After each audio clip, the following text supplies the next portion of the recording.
Good morning সবাইকে। আরও একটা নতুন দিনের গল্প নিয়ে চলে এলাম তোমাদের কাছে। রোজকার মতো আজকের গল্পটাও ব্যালকানি থেকেই শুরু করছি।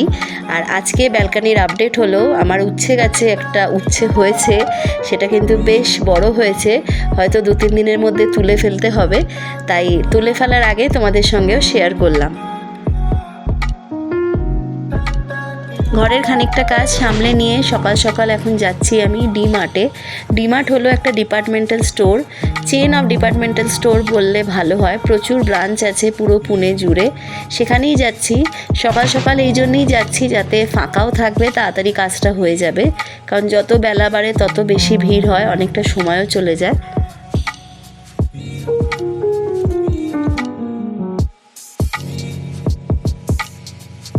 আমাদের বাড়ি থেকে ডিমার্ট পৌঁছোতে 5 মিনিটের মতো সময় লাগে। খুব দরকারি একটা জিনিস কিনবো বলেই চলে এসেছি। আসলে বেশ কয়েকটা দিন ধরে আচার বানাবার প্ল্যান চলছে, তো আচার রাখবো বলে একটা কাঁচের কন্টেনার কিনবার জন্যই মেনলি এসেছি। অ্যাকচুয়ালি কিনতে তো এসেছি শুধুমাত্র আচারের কন্টেনার, বাট এরকম একটা জায়গায় এসে এত জিনিস দেখে শুধুমাত্র একটা আচারের কন্টেনার কিনলেই তো আর হয় না, তো বেশ কয়েকটা জিনিস কিনে ফেলেছি। বাড়িতে গিয়ে তোমাদের সঙ্গে শেয়ার করব কি কি কিনলাম আজকে ডিমার্ট থেকে।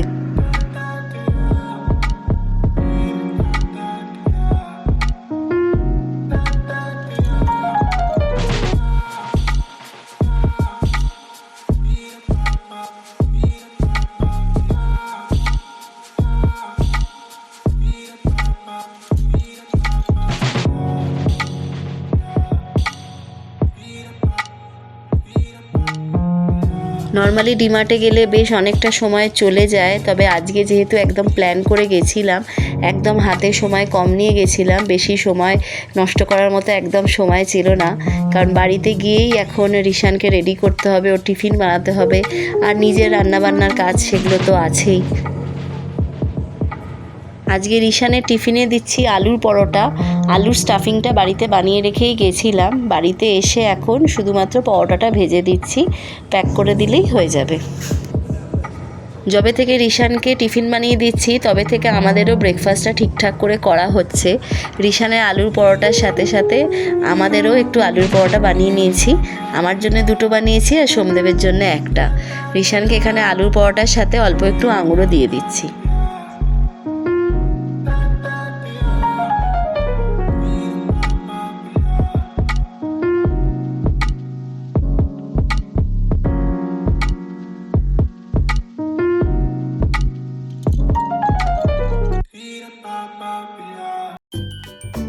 ডিমার্টে যাওয়ার আগেই রিশানকে ঘুম থেকে তুলে রেখেই গেছিলাম, তাই বাড়িতে এসে খুব বেশি সময় লাগেনি রিশানকে রেডি করাতে আর ওকে ব্রেকফাস্টটা করাতে।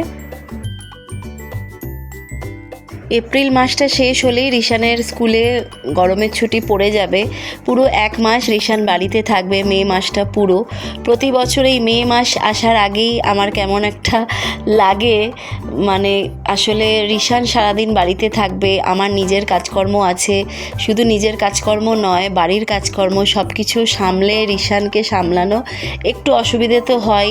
দুপুরবেলা মাঝে মধ্যে একটু রেস্ট নিই, সেই রেস্টটাও পাওয়া যাবে না রিশান বাড়িতে থাকলে, বাট কিছু করার নেই, একটা মাস এইভাবেই কাটাতে হবে। রিশান চলে গেল স্কুলে, এইবারে আমি ফাইনালি চলে এসেছি কিচেনে। অর্ডার যা যা আছে সেগুলো এবার কমপ্লিট করে নেব। প্রথমেই আমি শুরু করলাম আলু পোস্ত দিয়ে। আলু পোস্ত একটু সময় লাগে আলুগুলো সেদ্ধ হতে, তাই এটা একটা গ্যাসে বসিয়ে দিলাম, আর একটা গ্যাসে অন্য রান্নাগুলো করে ফেলবো। আলু পোস্তর জন্যে আলুটা প্রথমে কড়াতে দেওয়ার সঙ্গে সঙ্গে আমি একটু হলুদ দিয়ে ভালো করে নাড়াচাড়া করে নিই, নুনটা একটু পরে দিই। এইদিকে যে কটা মাছের অর্ডার আছে সেই মাছগুলো ভেজেও ফেলেছি। এখানে একজন শুধুমাত্র ভাজা মাছ চেয়েছে, তো সেটাকে প্যাক করে ফেলছি। আমার এই ছোট্ট কিচেনের বয়স অলরেডি 2.5 বছর হয়ে গেছে, আর এই 2.5 বছরের জার্নিতে বিভিন্ন ধরনের মানুষের সঙ্গে আমার পরিচয় হয়েছে। আমার এই কিচেনটা না থাকলে এত মানুষের সঙ্গে পরিচয় আমার হতো না। আর এরকম কিচেন আমাদের পুনেতে প্রচুর আছে। তবে আমার মনে হয় আমার কিচেনের ইউএসপি হলো আমি কাস্টমারের কথা মতো যা অর্ডার থাকে সেটাকে কাস্টমাইজ করে দিই। যেমন এখন আমি ডিমের অমলেট করছি, ডিমের অমলেট কিন্তু আমার মেনুতে থাকে না। এর আগে তোমাদের দেখালাম মাছ ভাজা, কেউ মাছ ভাজা খেতে চাইলে তাকে মাছটা শুধু ভেজেও দিই, কেউ শুধুমাত্র আলুর চোখা খেতে চাইলেও সেটা বানিয়ে দিই, মানে তার ইচ্ছে মতো সেটা করে দিই, যদিও আমার মেনুতে থাকে না। তো এটা আমার মনে হয় আমার কিচেনের ইউএসপি। যেই এক্সাম্পলগুলো দিলাম কাস্টমাইজেশনের, এছাড়াও আরও অনেক ধরনের কাস্টমাইজেশন আমি করে থাকি। যেমন কোনো রান্নায় ঝাল কম দিতে হবে বা কোনো রান্নায় ঝাল বেশি, কোনো রান্নায় এই সবজিটা দেওয়া যাবে না, এই সবজিটাই দিতে হবে, সেই ধরনের কাস্টমাইজেশন। এরকম বিভিন্ন ধরনের আমি করে থাকি। বা কাস্টমার অনেক সময় আমাকে বলে দেয় এইভাবে রান্না করো, সেইটাও আমি করেছি। মানে এতটাই আমি করার চেষ্টা করি কাস্টমারদের জন্যে। আর এতদিন ধরে এই সমস্ত মানুষদের সঙ্গে ডিল করতে করতে আমার মোটামুটি আন্দাজ হয়ে গেছে কার কী চাহিদা, কে কোনটা পছন্দ করে। আজকে আমাদের লাঞ্চের মেনুতে ছিল ভাত, আলুর চোখা, উচ্ছে কুমড়ো ভাজা, আলু পোস্ত, একটু শশা কেটেছিলাম, মুসুর ডালের বড়া, মুসুর ডাল আর মাছের ঝোল।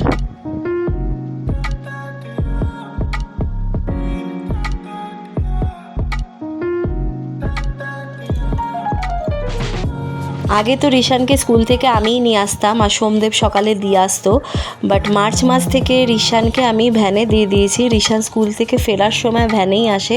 আমার পক্ষে আর গিয়ে এতটা হেঁটে আসা যাওয়াটা খুব কষ্টকর হয়ে যাচ্ছিল। তো রিশান একলা একলাই ভ্যানে করে চলে আসে আর সকালে স্কুলে যাওয়ার সময় সোমদেব ছেড়ে আসে।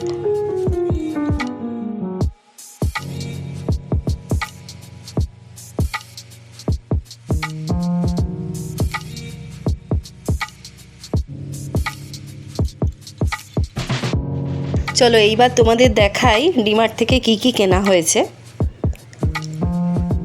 প্রথমে দেখাই এই কাপটা খুব কম দামে পেয়েছি। এটা দাম পড়েছে 27 টাকা।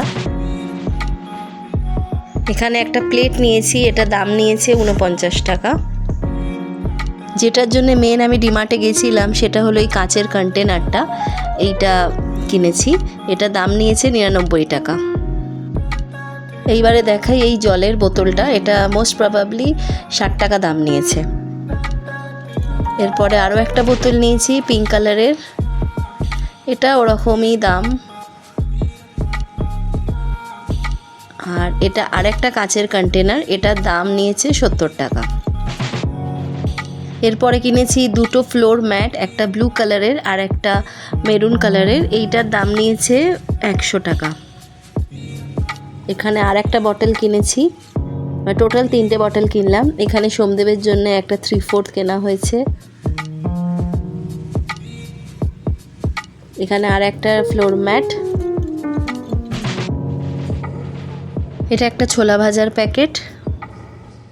এছাড়াও দুটো টি শার্ট কেনা হয়েছে সোমদেবের ঘরে পরার জন্য, এই কালারটা মেরুন কালার, এটা একটা লাইট গ্রিন কালার। এখানে সোমদেবের জন্য একটা ট্র্যাক প্যান্ট কেনা হয়েছে, এটা হলো বটল গ্রিন কালারের। যেই কারণের জন্যে তড়িঘড়ি করে ডিমার্টে গেলাম, কাচের কন্টেনারগুলো যে কিনে আনলাম আচার বানাবো বলে, সেই কাজটা এখন করে ফেলা দরকার। তাই এখন বসেছি আচার বানাবার জন্যে। প্রথমে আমি গুড়টাকে কেটে নিচ্ছি। আমাদের এখানে প্যাকেট তেঁতুল পাওয়া যায়, সেই তেঁতুলটাকে আমি কিছুটা সময়ের জন্য ভিজিয়ে রেখেছিলাম। ভিজিয়ে তার মধ্যে যে দানাগুলো ছিল সেগুলোকে চটকে সেই দানাগুলোকে ক্লিন করে নিয়েছি। এরপর কড়াতে 1 চামচ তেল আর তার সঙ্গে একটা শুকনো লঙ্কা ফোড়ন দিয়ে ভেজানো তেঁতুলটা কড়াতে ঢেলে দিয়েছি। একটু নাড়াচাড়া করে নেবার পর এর মধ্যে গুড়টাকেও দিয়ে দেবো। আর একটা জিনিস তোমাদের বলতে ভুলে গেছি, গুড়টা দেওয়ার আগে অল্প একটু হলুদ আর স্বাদ মতো নুন দিয়েছিলাম। গুড়টাকে দেওয়ার পর সব কিছু খুব ভালো করে মিশিয়ে নিয়েছিলাম আর মাঝখানে একটু টেস্ট করে দেখে নিয়েছিলাম মিষ্টিটা ঠিক আছে কিনা। এইবারে সব কিছু ভালো করে ফুটিয়ে নেব। এবার যতটা ঘন রাখতে চাইবো ততটা সময় অবধি ফুটিয়ে নিতে হবে। এই দিকে আমি একটা ভাজা মশলা বানাচ্ছি, তার জন্য নিয়েছি শুকনো লঙ্কা, তার সাথে নিয়েছি 2 চামচ মৌরি আর নিয়েছি 1/2 চামচ জিরে আর 1 চামচ ধনে। এই সব কিছুকে ভালো করে ড্রাই রোস্ট করে নেব।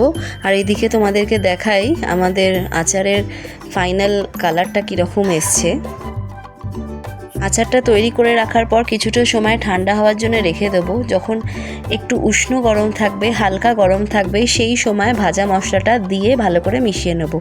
এখন আচারটা পুরোপুরি ঠান্ডা হয়ে গেছে, এখন আমি কন্টেনারে ভরে নিচ্ছি।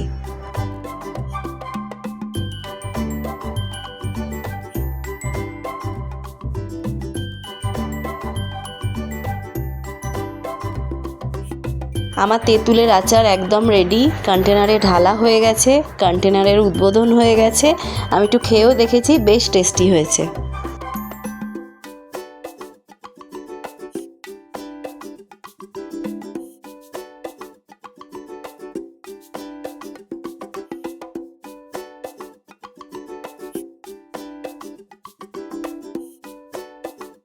তেঁতুলের আচারটা নিয়ে বারান্দায় রেখে দিচ্ছি। তেঁতুলের আচার রোদে দেওয়ার দরকার নেই, তাও 3-4 দিন রোদে রাখবো। আর এখানে এটা হলো আমার আম তেলের আচার, এটা কদিন আগেই বানিয়েছিলাম। এখন যা গরম পড়েছে, এখানে রোজই গাছে জল দিতে হচ্ছে। এটা একটা কাজ বেড়ে গেছে, নয়তো এতদিন 2 দিন বাদ জল দিলেও হয়ে যেত।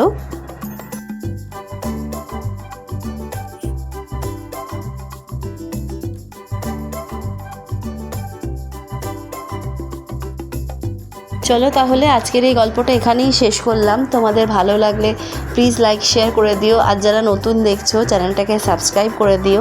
তোমরা সবাই খুব ভালো থেকো, সুস্থ থেকো, আনন্দে থেকো।